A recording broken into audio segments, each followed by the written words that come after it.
A gente sempre quis ter filhos, casa cheia, casa lotada.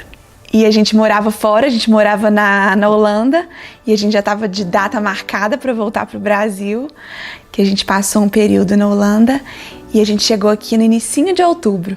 E tipo uns 10 dias depois que a gente chegou aqui no Brasil, a gente descobriu que a gente estava grávidas. A partir do momento que a gente falou assim, não, a gente quer ter um filho, a gente quer aumentar a nossa família, aconteceu quase que imediatamente assim. Então foi e melhor ainda, né? Aconteceu quando nós chegamos no Brasil, que aqui acho que pela estrutura familiar fica mais fácil do que fora. Quando eu tava com 40 semanas, exatamente, eu tava aqui em casa, tranquila, de tarde, comecei a sentir as contrações, até que de noite foi começando a piorar, né? Intensificar as dores.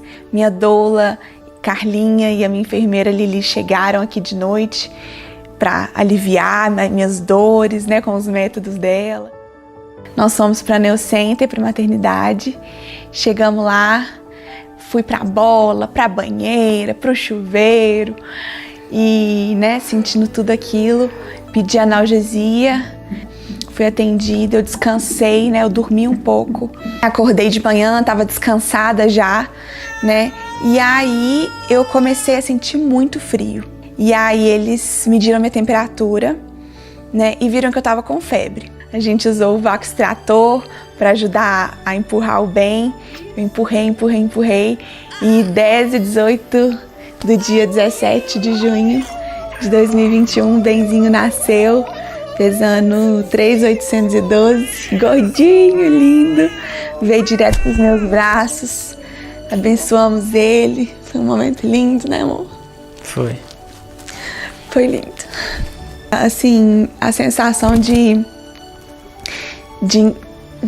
pegar ele no meu colo, assim, eu lembro que eu senti ele muito quentinho em mim. Foi a sensação mais gostosa do mundo, né? Foi mágico, assim. O meu parto realmente foi muito lindo. Foi difícil, foi intenso, mas foi lindo.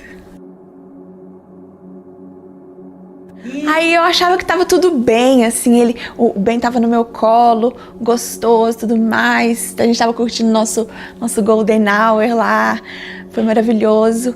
E aí eu entendi que eu tava tendo hemorragia. E aí foi, né, o Benzinho, eles tiraram o Ben, o Ben foi pro seu colo, né, amor? isso. Você ficou com ele.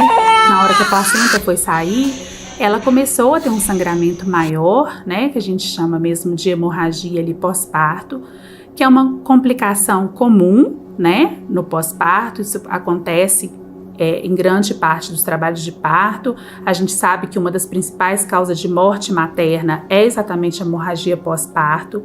Ela tinha feito a prevenção para não ter hemorragia, que a gente faça uma injeção, ela tinha recebido isso, mas mesmo assim ela teve esse quadro de hemorragia e a gente desceu para o bloco para fazer um controle melhor desse sangramento, que foi controlado sem nenhuma cirurgia, só com o uso de medicação e das manobras, né, clínicas que a gente precisa fazer. Então eu fui fazer o procedimento porque eu tive laceração de 3º grau e eu tive também hemorragia por causa da placenta. Então eu fui pro bloco, né, eu tive todo esse procedimento e durante esse procedimento que me testaram pro Covid por causa da minha temperatura alta durante o parto.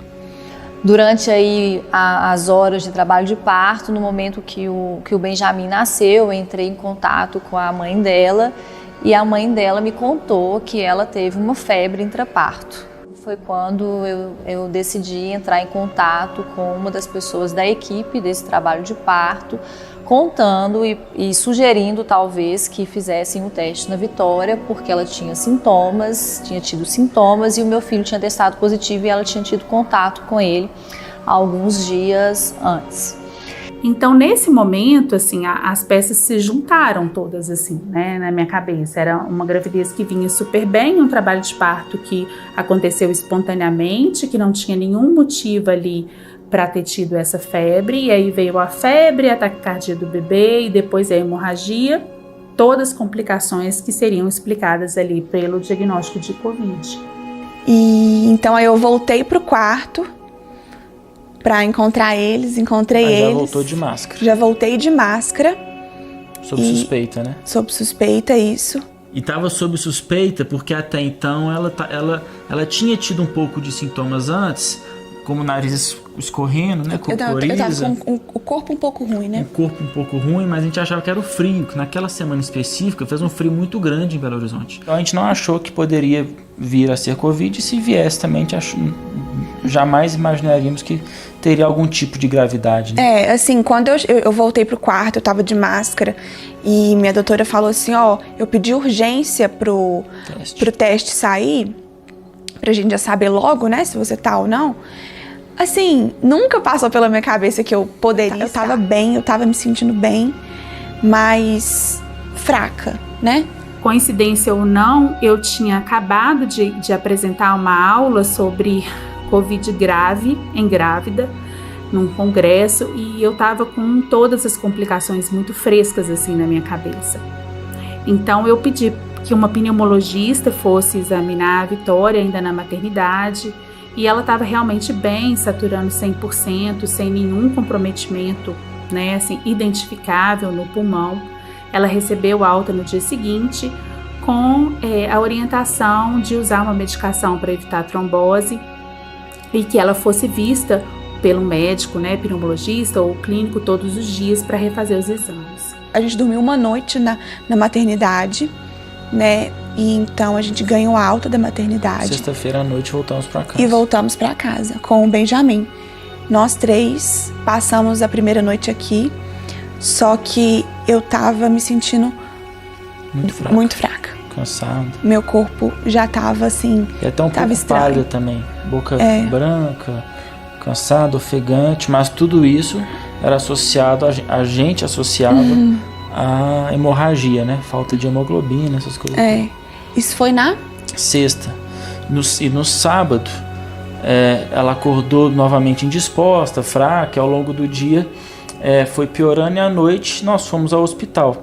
E vale lembrar também que a doutora Ana, a obstetra, falou: olha, o Covid pode vir a ser grave em puérperas.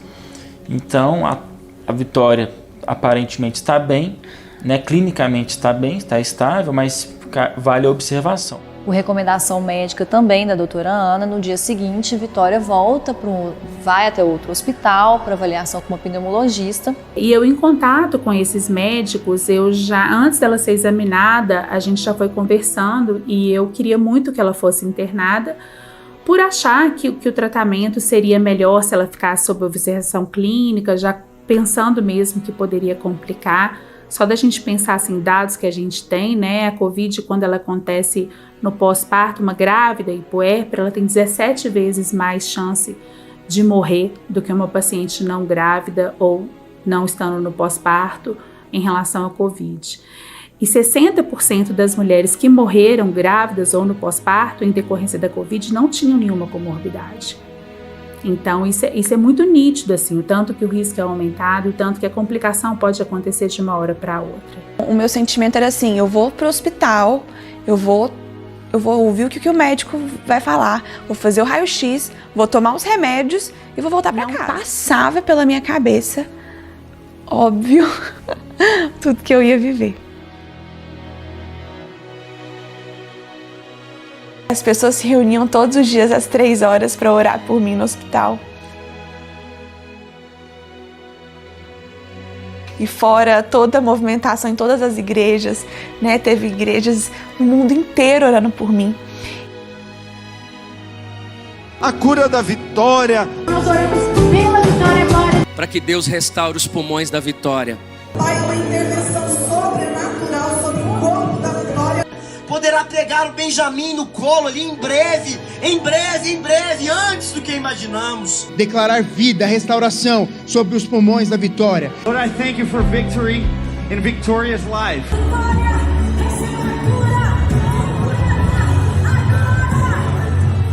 E quão poderoso é isso, né? O poder da oração. O que acontece quando a igreja ora?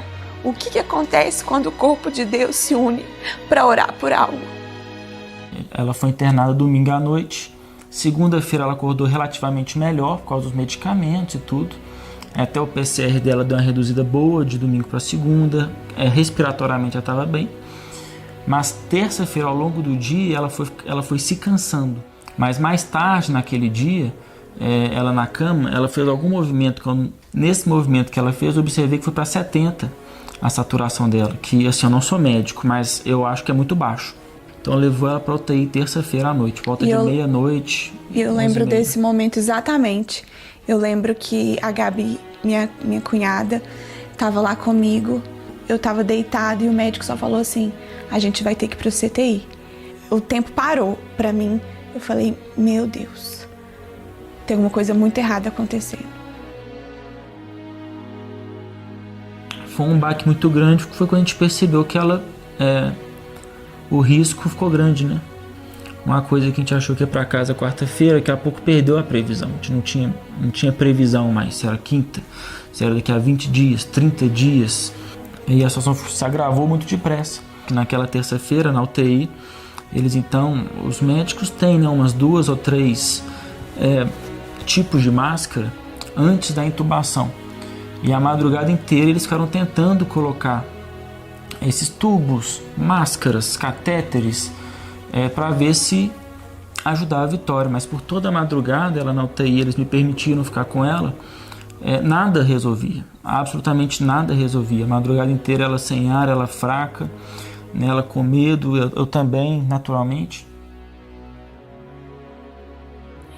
E aí, quando eu cheguei na quarta-feira cedo, né, que eu fui vê-la no CTI, assim, eu falei isso com ela essa semana, assim, o olhar dela eu não vou esquecer nunca mais na minha vida, assim. Um olhar de desespero, assim, de não ter ar, um olhar de quem não tem mais, assim, perspectiva, né? Cheguei no hospital, a Vitória já estava em insuficiência respiratória, a gente estava aguardando o resultado da tomografia, quando veio a tomografia de um acometimento pulmonar de 90%. E eles falaram que sabiam, o pneumologista responsável pelo caso dela lá no hospital, ele falou: olha, nós vamos entubá-la, mas ela não vai responder à intubação, porque a quantidade de pulmão que ela tem é muito pequeno para conseguir oxigenar esse corpo inteiro, mais ou menos isso assim, mas ela não vai ventilar, ela não vai responder ao tubo. Então a gente chegou a fazer uma pequena oração junto, recitamos o Salmo 23 juntos. E depois ela foi entubada.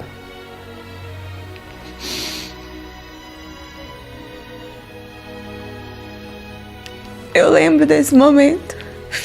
Eu lembro de pouquíssimas coisas dessa hora.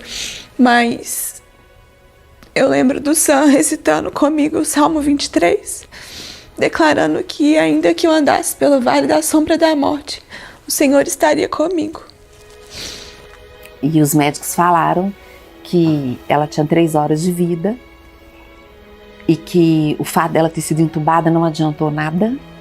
O pulmão dela estava tão inflamado que não fazia diferença. Nessa hora, eu já sabia, ninguém precisava me dizer que a Vitória poderia morrer. Ninguém verbalizou isso comigo, né? Mas quando eu vi a tomografia dela, quando eu vi o Dr. Frederico falando que o esperado era que ela não fosse responder à intubação, que ela não ia conseguir ventilar, na minha cabeça já tinha um prognóstico definido. Eu já via algo sombrio, eu já via a morte iminente, assim. Aquilo para mim já era muito claro, né? Foi muito, muito assustador. E uma sensação de impotência enorme, porque eu realmente não tinha mais o que fazer. E não era só eu, né? Assim, não era porque eu era ginecologista e obstetra, assim, ninguém mais tinha o que fazer. E os médicos falaram com o meu pai, não sei se tinha mais alguém, que falou: olha, no tubo ela tem mais 3 horas de vida. Se trouxerem a ECMO, possivelmente ela vai ter um pouco mais, mas a gente não consegue garantir que vai ter algo além disso. A ECMO pode vir a fazer algum efeito ou não, porque o pulmão dela está muito comprometido. Assim, a gente só tem a fé, porque não tem mais nada. Porque pessoalmente, minha pessoa, não tem nada mais que eu possa fazer. Ela já estava inconsciente, então não podia nem oferecer companhia, não podia nem oferecer nada. Realmente confiar em Deus nessa hora, né? Na hora que ligaram a ECMO, ela saturou assim 100%. E a ideia era esperar as próximas horas para ver como que ela iria reagir. Mas a própria chegada da ECMO, a possibilidade da ECMO não ter tido, tá disponível naquele momento, e a instalação de sucesso, nos deu uma luz no fim do túnel, digamos assim. E a Vitória foi em todo o tempo demonstrando uma reação muito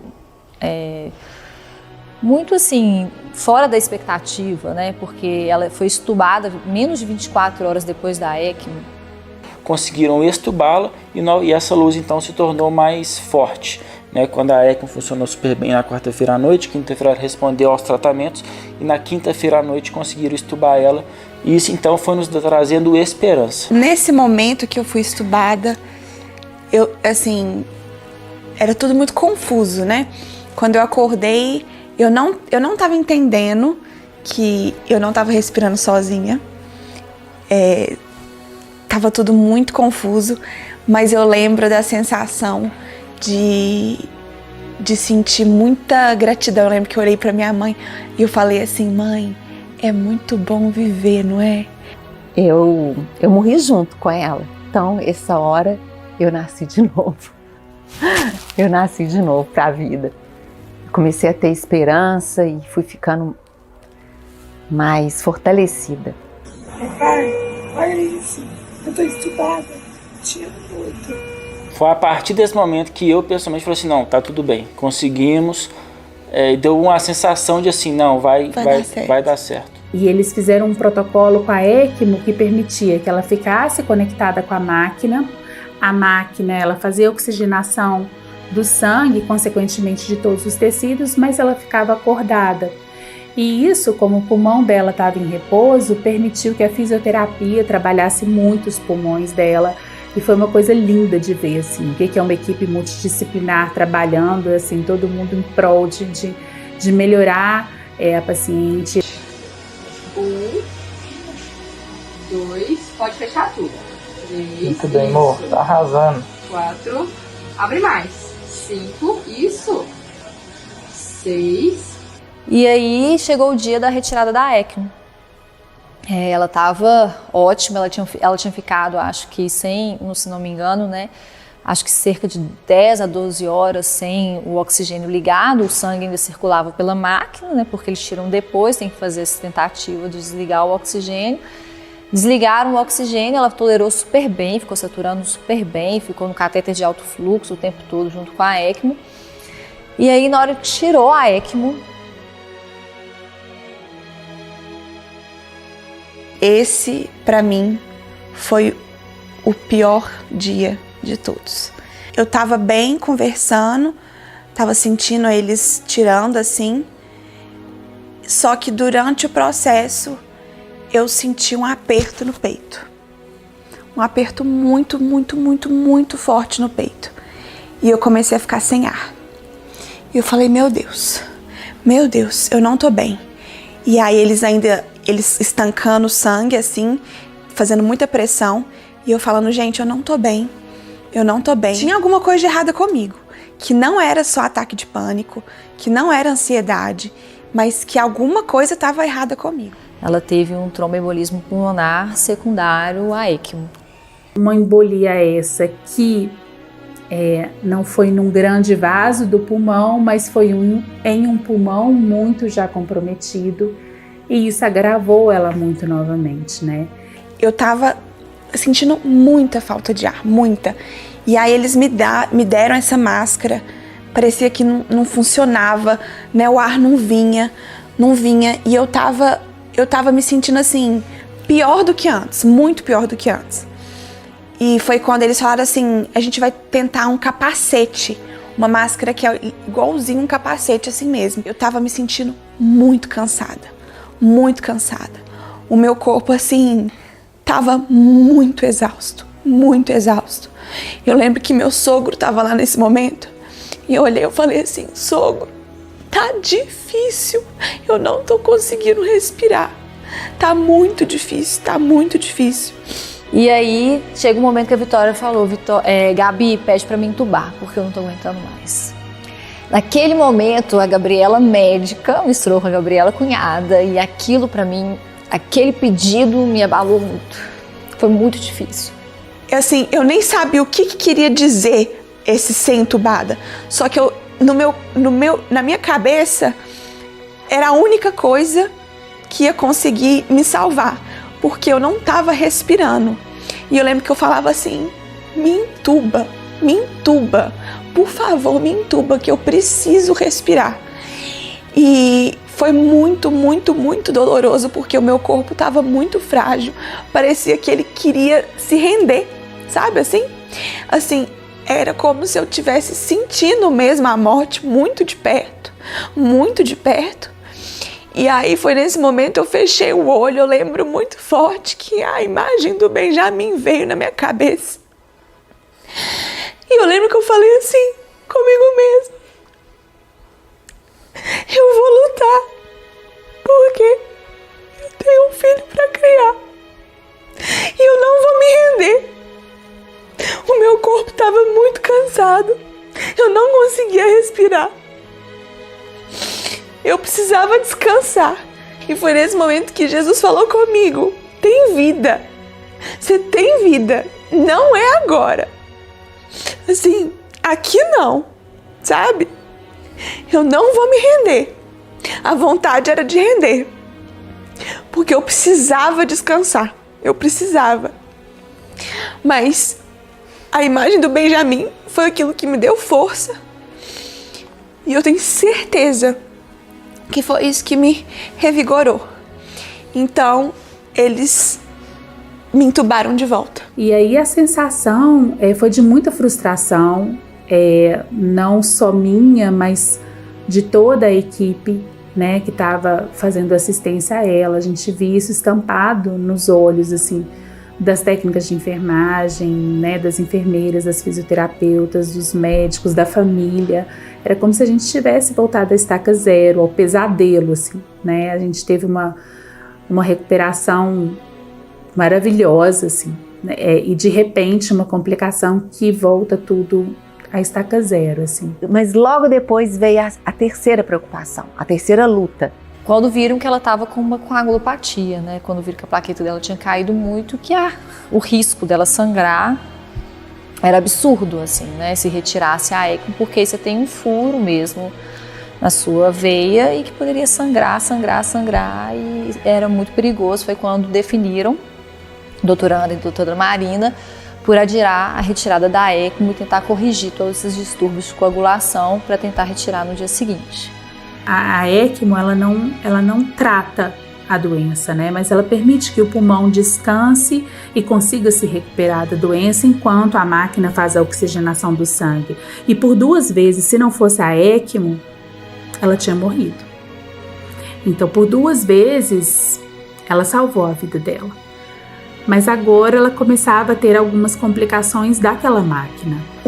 A madrugada antes deles tirarem a ECMO, eles tiravam o meu sangue de 1 em 1 hora.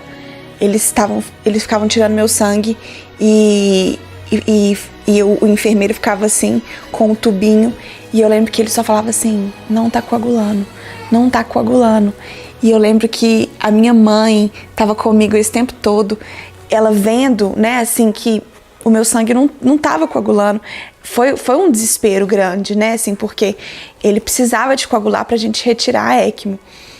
Eles colocaram a ECMO, né, na quarta-feira, deu sexta-feira, eles falaram: olha, segunda-feira a gente tira a ECMO. Deu segunda-feira, eles falaram: olha, não tá bom para tirar a ECMO ainda, o sangue dela não tá bom o suficiente. Deu terça-feira, então vamos tirar terça. Terça-feira, mesma coisa, não vamos tirar porque o sangue dela não tá bom. Isso vai gerando ansiedade. Eles falam: mas aí não é segunda, aí não é terça, e talvez não seja amanhã, né? O que precisa? Então, a nova dificuldade, a nova questão. O Zé Carlos sentou comigo, com a doutora Ana, a obstetra da Vitória, e ele falou com todas as letras possíveis, mais claro impossível, desenhou e falou assim: olha, a expectativa é morte. O esperado seria que ela morresse. O extraordinário vai ser se ela sair daqui. Então, e eu falei com ele assim: mas eu acredito no extraordinário. Ele falou assim: eu também, Por isso que eu tô aqui todos os dias. E aí, sim, a Vitória, de uma forma milagrosa também, passou por isso e respondeu a todos os tratamentos, a todas as transfusões. E no dia seguinte ela estava com uma plaqueta, sei lá, acho que era de 56 mil. Na quarta-feira, então, eles chegaram lá e falaram, olha, acho que a gente chegou e tiraram, então, a ECMO, e nessa vez com sucesso. Porque na madrugada anterior conseguiu coagular meu sangue, né, amor? Eu lembro que minha mãe falou assim, conseguiu. Assim, teve um tubinho que deu certo. Eles tiraram... Foi tipo 1h30 da manhã, se eu não me engano, que teve um tubinho que meu sangue conseguiu.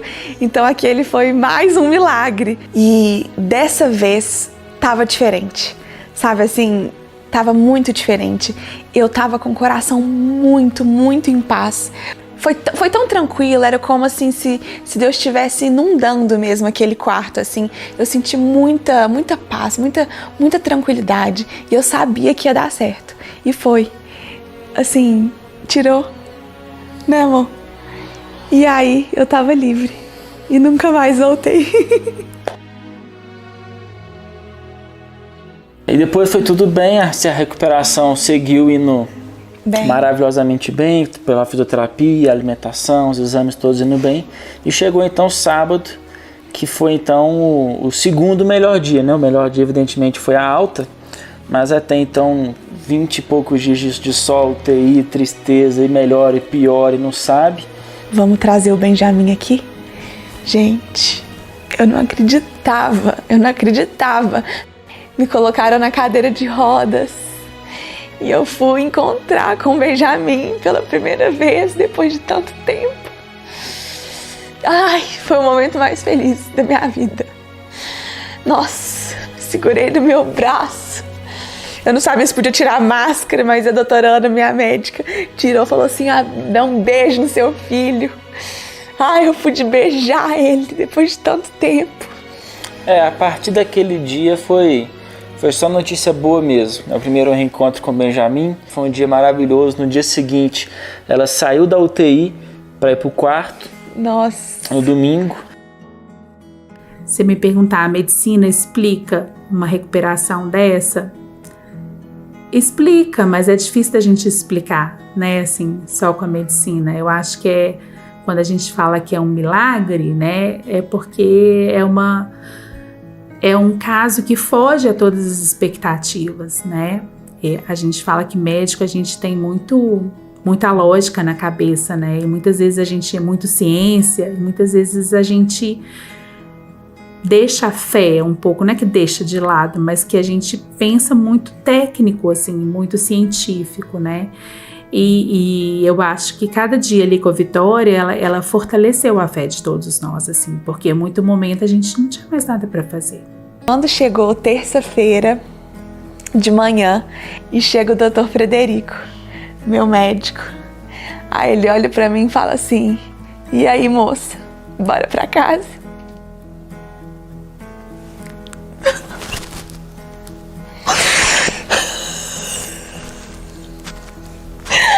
Abracei ele, falei, bora pra casa. Ai, Vivi.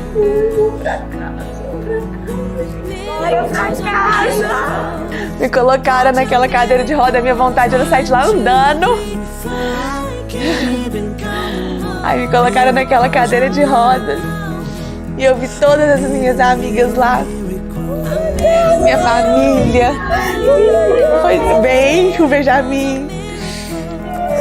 Bora pra casa, gente. A gente se curva diante dessa grandeza de Deus. E eu vi um milagre. Eu vi ele na minha frente. Nossa, inacreditável.